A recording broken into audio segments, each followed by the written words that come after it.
Good morning, everyone. May I kindly ask you to take your seats so we do a short introduction, guys. I know you're the first panel. We can already have a seat on the stage. So welcome, everyone, to the first edition of Prague Gaming and Tech Summit. It's actually the 7th edition of Prague Gaming Summit, and this is a rebranding of our conference to welcome more technology-focused companies. I don't have a welcome speech, as most of you know, but I'm really happy to see so many new faces. Actually, I only knew about 15% of you guys, so it's very nice to see you. First, I would like to mention some things so you don't forget, because this is something that I will keep mentioning all day. Today, we are hosting the evening social gathering together with Endorfina.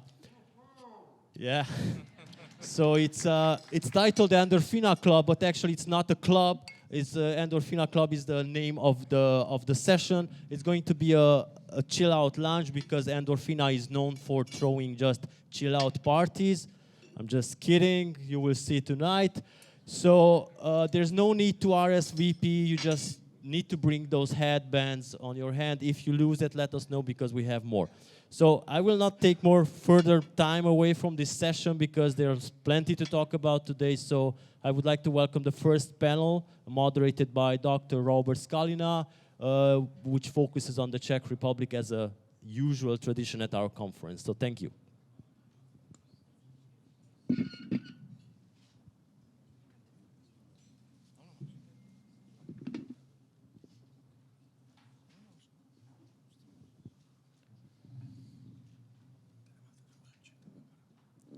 Thank you, Zoltan. Good morning, everyone. Welcome to Prague. As Zoltan mentioned, this panel will deal with Czech Republic and update on the market and on the changes. My name is Robert Skalina. I'm a Czech attorney heading... only now you can hear me probably. I had the Czech and Slovak desks at WH Partners, which is a Maltese-based law firm. Focusing on technology, gaming, gambling, blockchain, data protection. I deal with transactions as well as regulatory and licensing work. On my left is Jakub Kolemichenko, who is a senior compliance officer at Kaizen Gaming, which operates Betano brand, and among others in the Czech Republic. Prior to that, he was head of legal at B2B provider Endorfina. So he has a unique insight into the operations of both B2B and B2C operators in Czech Republic and abroad. Then we have Jan, who is CEO of Endorfina, the firm that Jakub used to work. Yes, they are still friends, so that's a good sign. He joined Endorfina in 2014 when it had no clients. It was basically a startup, and the company was built into a provider of to hundreds of casinos across the globe, and he now spearheads the expansion into regulated markets. Then we have Petr Kozak, who is a lawyer and Secretary General of the Institute for Gambling Regulations in the Czech Republic. He's based in Prague, and he's in charge with communication with all the members of the institute, as well as public administration. Members of the institutes are most of the B2B as well as B2C operators on the market. And finally, we have Wojciech Chlopek. I'm good at pronouncing the name, unlike most of the others. And he's a partner at the international law firm Bird & Bird, based in Prague, and he heads the tech and intellectual property groups in Czech Republic and Slovakia, focusing on all aspects of international property law and technology law. So I would start the panel by taking the opportunity to ask the operator or the representative of the operator on the panel that entered the market last year, so been on the market for 1 year now. How does the operator see the market at the moment? What are the biggest challenges, and what are the good things that you can say for for the guests and for any other operators who are thinking of entering the market? Okay. Good morning, everyone. Does it work, the microphone? Looks so. Good. So, it is correct. It's been almost 1 year when we launched betano.cz, which is one of the markets of Kaizen Gaming. And so far, I would say overall the entrance was pretty good. And there is one thing which I would highlight, and this is basically the free advertising. As long as you get the Czech license, you are not very restricted in the marketing, which is obviously great advantage when the new operator is entering the market. The next good advantage is also the acquisition of the players, because there are various bonuses and bonus opportunities which we can offer, which will probably change next year, but we will talk about this later. And yeah, overall, the brand visibility, which is essential for entering into the new market, is pretty good and is not that very regulated as we are used to from different jurisdictions. On the other hand, the Czech market is very, very specific. So let me give you an example. Usually when we have some new product or when we have some new offer, we circulate an email, or the product department circulates the email among regulatory officers within Kaizen Group, and they're always writing their opinions about can we launch it here, here, here, here, here. So usually it goes like this, that the product is allowed in all our markets, which is currently being 14 fortunately after this day, and it gets stuck in Portugal and Czech Republic, where we say, I'm sorry, we cannot use this product here. So I would say, in conclusion, the launch is good because the most important thing for the launch of the new brand in new jurisdictions is the brand visibility and the acquisition of the players, which is quite okay. It's not that much restricted. It could be much worse, and but it's very challenging because the way how the international operator must customize his product and its offer comparing to other markets, it's very difficult. Yes, I can imagine, especially the size of the market, right? Because if this was Germany or the whole of Germany, or if this was Spain, for the operators to justify the costs of customizing the offer, right, and complying with all the regulations, it's much easier to justify internally than for Czech Republic, right, with the market with 10 million people. That's true, but on the other hand, the entrance is not that expensive because, unlike, for example, Slovakia, we don't pay crazy license fee. We have to pay a deposit, but it's quite a lot. But at the end of the day, it's the money stays in your pocket. Only they are being blocked. But the license fee is manageable. Good. One of the aspects, kind of that the local operators are complaining about, and sometimes rightfully so, or often rightfully so, is competition from unlicensed operators from abroad operating without a license. So, how big of a problem do you think, or do you think this really is for the operators? Maybe Petr, you want to? Okay. So, hello everyone. Thanks for this question. I can say that illegal gambling is a big topic for us, at least for the last year, and we have made some researches and analyses and so on, and we are doing some active initiatives against the illegal gambling. It's quite a huge problem in the Czech Republic, and it's not still communicated by the state agencies and organs so much, but as we were like assuming from the different resources, it's like we have to focus on, we mostly focus on the online gambling. Now, what I've been talking about. And it's like the visibility of online gambling on the internet is like 50-50. It's like 50%. So you can see how much, and usually the customers does not, when they just search for online casino, bonus and so on, they usually do not differ between the legal and illegal.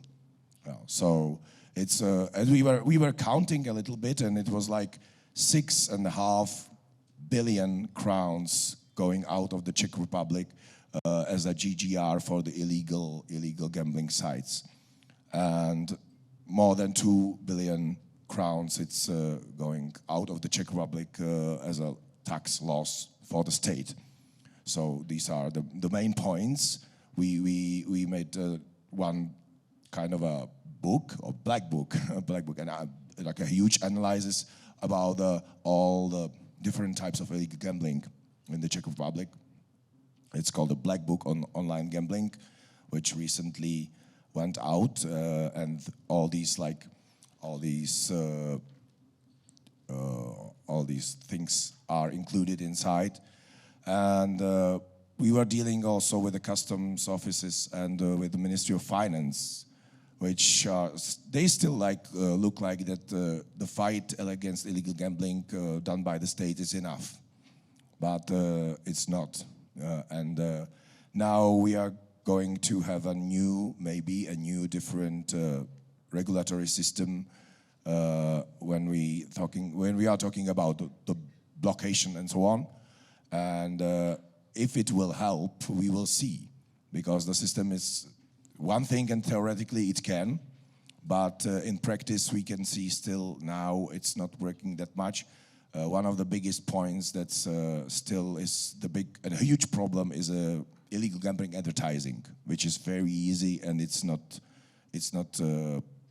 possible to block it at all recently. Thank you very much. Jan, B2B is not subject to licensing per se in Czech Republic. I mean, the B2B providers don't need a special license, but still, without the game supplied, right, there would be no B2C offers. So the whole business of B2B has its kind of as important place as B2C operators. How is your communication with the local regulator, right? Do you have any communication like one would expect, as would be normal in the market, or there isn't really any communication? Hello, everybody. Thank you for the question. The short answer is I wish there was a B2B license, and I'm not kidding right now, because most of information and requests that arrive towards our product come from operators. So we are kind of flexible company. We understand different customers, different needs. But if on the same market, different operators ask you for different requirements, and then you read the law yourself, and then you try to understand what actually you have to deliver as a product, and then you find out that each customer needs a little bit different product. And obviously the business model is to use the same product for everybody, at least in the same market. Then you find out that you would love to have a single point of entry, single point of information that allows you to behave legally and at the same time satisfy the customer's needs. And this is why when I was informed about this draft and changes in regulation, I was hoping there would be a hint of this contact person or clear regulatory status for the games. But as everybody knows here, and you guys as lawyers especially know, that once it's written doesn't mean it's going to be this way, that the customary experience, the execution of the law is going to dictate what's going to happen in the future. So I'm hoping that maybe with additional personnel at the ministry, we would be able to contact them directly and directly engage in some dialogue It doesn't have to be, calls or influence. It just needs to be like one email address where you can put your doubts there and try to understand if you are being compliant enough. Because at the end of the day, if we make a mistake as a supplier, we are liable to our customers, the operators. And the mistake can be in communication, the mistake can be in product delivery, but definitely will not be in purpose of doing so. So basically we come down to a point that direct communication and clear communication is the way to go for the ministry to prevent issues for the operators themselves. Yes, I think the improved communication with the regulator would be welcomed by the B2B operators as well as B2C operators and their legal advisors. So I think, and we are happy to pay the licensing fee. If this is the price, let's go. Wojciech, question for you. I know that in your practice you come across a lot of inquiries, right, from foreign operators. You deal with many of them. How do you see the interest in the market, or how do you see was there any more increased interest, in the recent times, or is it really the operators look at it as a tough market to enter? Thank you, and hello everybody. It's nice to be here again. Thank you for the question. I think, I haven't measured it, and I don't think I've seen any sort of increasing interest, at least judging by just a handful of requests that I receive in a year, typically. And we had this discussion before the panel. Typically, it's this anecdotal reaching out of a person who was somehow involved in the sort of licensing process in 2017, asking whether it's still as bad as it was. And I usually have to tell them, well, things haven't really changed much, except that the taxes have increased, which doesn't really add to the market being particularly inviting or attractive to foreign operators. So I think. We've had this discussion many times on previous panels, previous discussions, when there was this big hope in 2017 about opening the market a little bit. I think that the regulator failed a little bit, which in turn means the problem with the illegal operators, because a lot of players inevitably are searching for opportunities, and so they go play wherever they play, and the system of blocking websites that was introduced back in 2017, it hasn't really worked, even though the ministry is patting themselves on the back and saying how great it is and how they helped eradicate illegal operators. I don't think it has really worked, as is shown in this black book that Petr mentioned. So I think not really, and I'm afraid that the proposal for the new law, which we're going to probably discuss now, is not helping much either. Thank you. Well, that leads me nicely to probably the most important topic, and it's the proposal of changes or amendments to the existing Gambling Act. Last week, the ministry finally released the first draft of proposed changes to the Gambling Act, which it was working on for some time. And it was kind of based on their extensive assessment of the market that was conducted previously. And when one opens the amendments, kind of it looks quite red, or so to speak, like it's quite a big markup. So the question obviously is how much changes are introduced, and whether those changes are positive, or the good intentions are there, but the result paves the way not to heaven but somewhere else.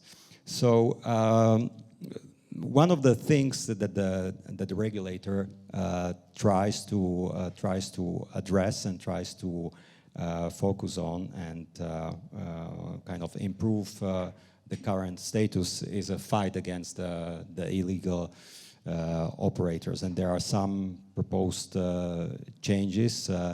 And again, maybe I can ask one of you to summarize like what these main proposals are and whether you think they have a chance to be successful or they will improve the market. If I may comment on this one, the biggest part of the proposal is because right now only the provider, only the operators itself who are targeting Czech players can be blacklisted. So this is clearly not enough, judging from the numbers which Petr just mentioned. So the proposal suggests that now also the operators who are just accepting the players can be blacklisted, and most importantly, also the websites who are advertising the illegal operators can be blacklisted, which will be for us a very huge help. Because right now, from my perspective, the biggest problem, what we can see is that if some random people goes on the internet, type, ask Google, give me 10 best operators in Czech Republic, you will get 3 legal operators and 7 illegal, and we cannot, judge the player or prospective player for entering the illegal operators, because you will probably see this operator has 10,000 games and offers 500 euros for first deposit bonus, which is much better, which due to the regulation the Czech operators can offer. So this is the biggest issue. So without even intention of the player being or engaging with the illegal operator, this is how we are losing the player, and this is how the state is losing the taxes. So this would help. If this will be banned, this would help. However, it will be once again administrative procedure, and the process will be following. How is it stipulated now? The ministry, based on their own research or based on complaint, they will put this website, which is either illegal operator or promoter of illegal operators. They will announce that they will be blacklisted, and the operator or the website will have 15 days to raise a complaint or basically appeal against this decision. If they appeal, the normal administrative procedure starts. And there is one thing which is very common to all jurisdictions on the world, and it is that the administrative procedures takes forever. So if I will be illegal operator or advertiser of illegal operators, I would be able to delay the final decision, in this case, about blacklisting my web page in few years, easy. So, sounds good. In practical way, I don't think it will be that effective. My 2 cents. We'll see. I may probably add another observation there, which is that the Czech regulator or the Czech government is very bad. It doesn't have the means, to be honest, to enforce these decisions outside of the European Union. And many of these illegal operators are based in Curacao, British Virgin Islands, etc. And even now, under the current regime, if they ever received a fine, to my knowledge, it hasn't really been enforced. So, and the current problem with the blocking is that, of course, the operators are creating mirror websites. So even if the regulator blocked, 500, close to 600 websites over the past 6 years or so, in reality they have blocked 80 of the sort of games or 80 websites. And the new regulation is not really going to help much with that. It may be faster a little bit, unless they really, because they would really have to start checking whether on the ministry's website there is this notice, and then within 15 days they would have to complain. I don't know whether they're ready to introduce this process, but if they do, and then they can delay the whole thing, as Jakub said, then probably we're at the same situation as we are at the moment, unfortunately. Yeah, and if I can just add, ministry is not very effective in enforcing the penalties against the illegal operators. I wish I could say the same against the legal operators, and this kind of leaves the bitter taste of your own regulator to which you are paying the fees, taxes, everything, is actually much more effective and much more willing to prosecute you if you do something wrong, rather than those illegal operators who are doing wrong absolutely everything. Yeah, I'm gonna defend here the Czech regulator in one case. Since we are looking as a B2B at the international market, we see the problems from the global perspective. There is not a single country, maybe except the US, that can enforce this kind of law outside of their system, of their small ecosystem. And even the US is failing big time. Maybe I would say Australia is on the better side of enforcing their laws by being very proactive and using, like Wojtek mentioned, the resources that they have, which I don't believe the Czech regulator has at this moment. And if there would be, people, I'm not sure if Czech regulator flies to expos and arrives at the operator stands and tell them, hello, I'm the regulator, you're breaking the law in my country.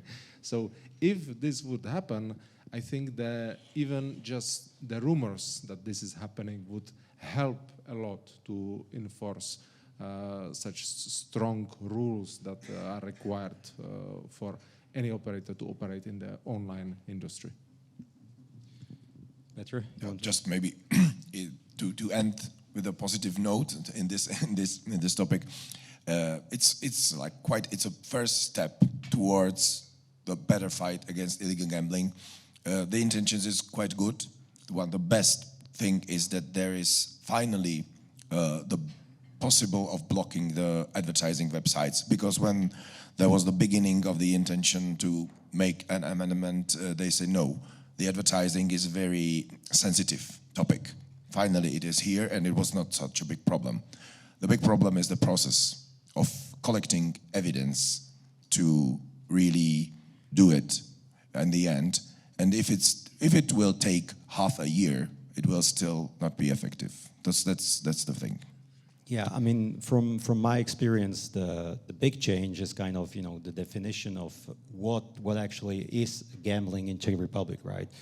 Whereas until now, it was really, only the operation offered to Czech residents, right? That was one thing. So who wasn't resident in Czech Republic couldn't really participate in Czech Republic, and when it was an offer to non-residents, it wasn't constituted as a gambling operated in Czech Republic.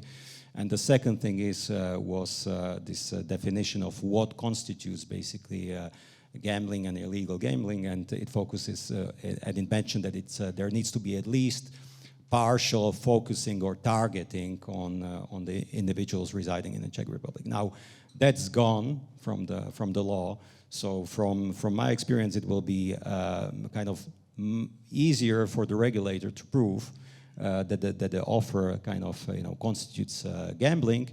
At the same time, it brings ambiguities as to what exactly will be illegal offer or not.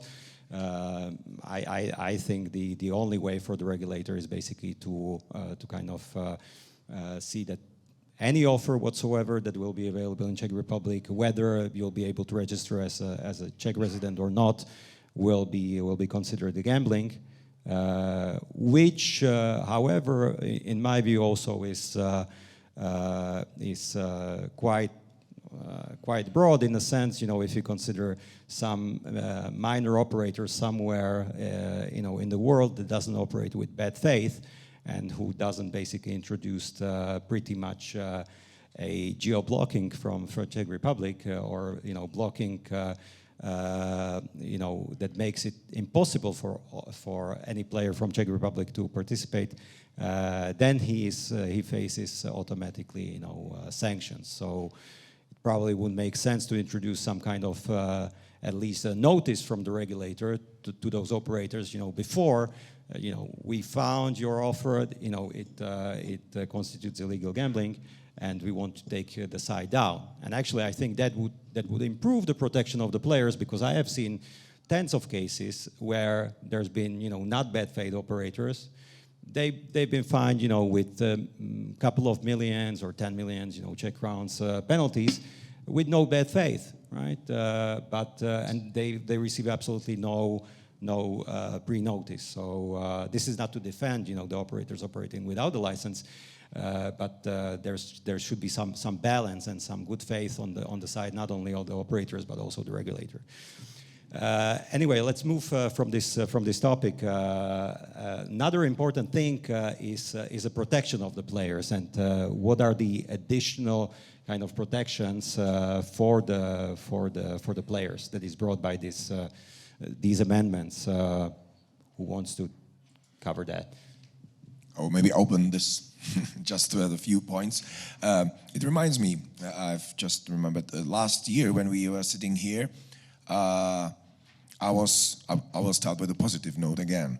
I was talking about one kind of absurd measure, and it was that the ministry in this amendment was thinking of introducing the jackpot probability displaying in each game and on every spin and so on. And this was it was said that it was protecting players. Finally, from every different source, sectors of a market, there was a kind of clear statement that nor for the players, nor for the operators, nor for anyone, it's kind of a sensible measure, and we can say finally that it's not there. This kind of a really senseless measure. So something happened in the right way, because there are some new measures that maybe can be seen that are not very necessary to be there, but it could have been worse. And other maybe the biggest change, there is a panic button introduction, and it's connected also with the automatic and you can subscribe in the register of excluded persons now also, or it will be possible also via the operator directly, and it can be for short time exclusion or a long time exclusion. We will see how it will work. For the online, it's the biggest, I think that will hurt. It has to be there all the time during the play, all the time when you are inside your account. So this will be the challenge also, not only for operators, but I think also for producers to handle this measure. And just generally to say, we don't see that it is very necessary to create more and more measures to protect the players. They don't call for it, and we have in different states different responsible gaming projects that do it quite successfully, and this is the way. Thank you. One other thing, right, that is important for the local operators, and that makes their life much more difficult and makes them less competitive compared to foreign operators operating without a license, right, is the regulation of bonuses, right, which ministry presents as a way to protect the players, right, not to restrict the operators. Can you mention something about the regulation of the bonuses or changes to the bonuses? Maybe let me start with the current decisions of the court. How is it translated? Highest administrative court, right?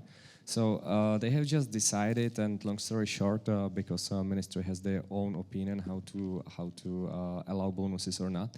So in the autumn, finally, one of the operators, they brought it all the way through the whole jurisdiction system, and within short period of 5 to 8 years, I think it took, got the final decision about the bonuses for the rest of us. So thank you very much.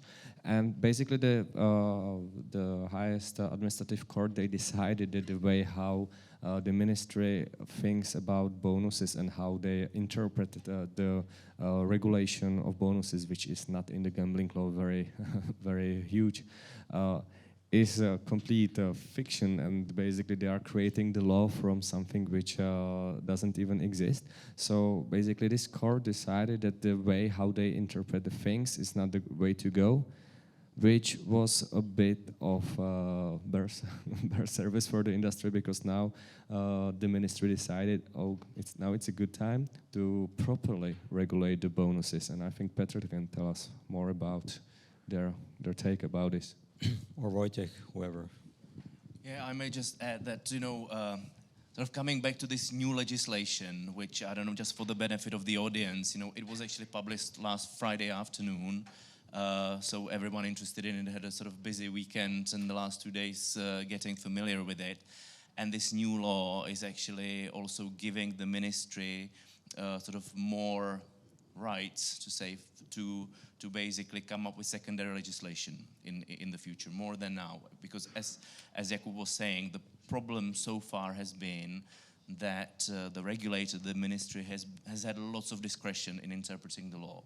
So you would read the law, it doesn't necessarily mean you understand what the regulator will want from you, because they will always come up with some sort of ideas. Yeah, until now it was basically dealt by the guidelines, right? Yeah. That were fantastic in the sense that at the end of the guideline it stated basically the ministry, this is not binding because the ministry doesn't have the power to interpret the law. Yeah. So they did. At least we'll see that it is at least an opportunity that they will actually regulate stuff by a proper piece of secondary legislation that will go through some process, and hopefully it will bring sort of some more predictability to the market. And one of this piece of secondary legislation that is already been proposed is also this decree, governmental decree, that contains a very sort of small regulation of bonuses, or the risky bonuses, because the law is now speaking about like a normal bonus and a risky bonus.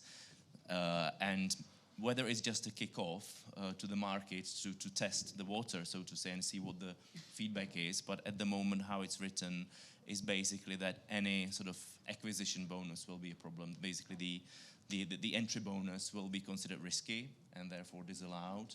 The bonus that will be offered when the player wants to terminate the account will be considered risky. And then there's also a rule that the bonus can actually be applied only at least 24 hours after it was offered, which again makes it, at least I think from practical perspective, it will make acquisition bonuses very, very difficult, or it could if it passes on. I should say it's really just a new proposal. The reality and the practice in the past was that whatever was proposed at the beginning was very, very different at the end. So this is not necessarily going to be what will be here on the market in future. Thank you.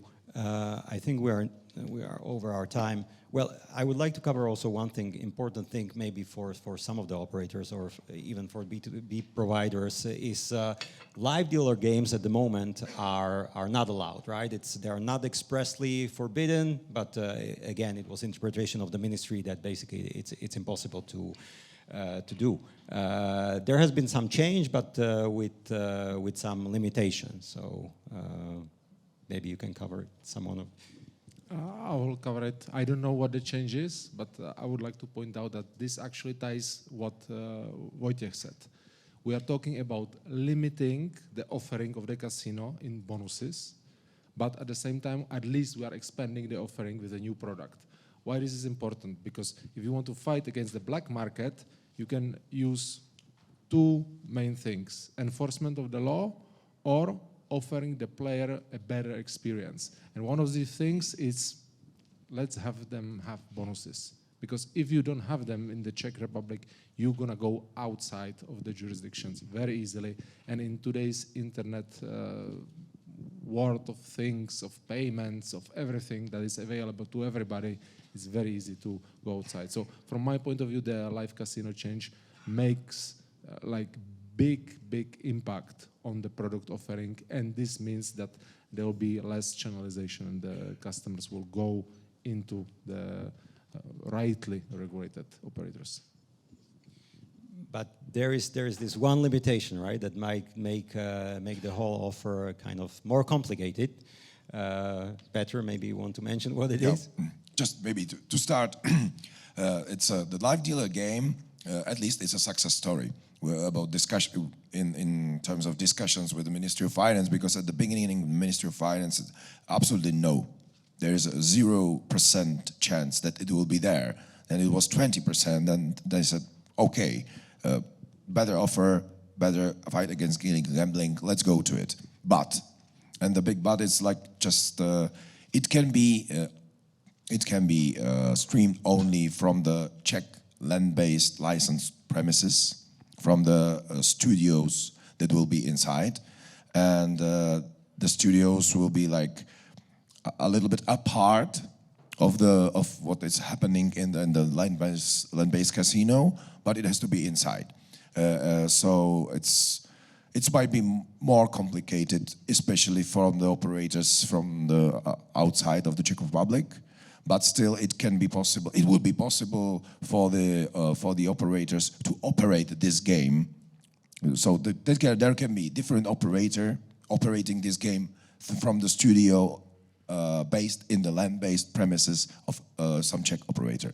That's the main point in a very like short way. Yes, at least that, right? That it's not fixed to one operator, right? Who has to have a land-based online casino license, right? Good. I think we're done. So thank you very much, all the panelists, and I wish you enjoyable experience of the whole conference.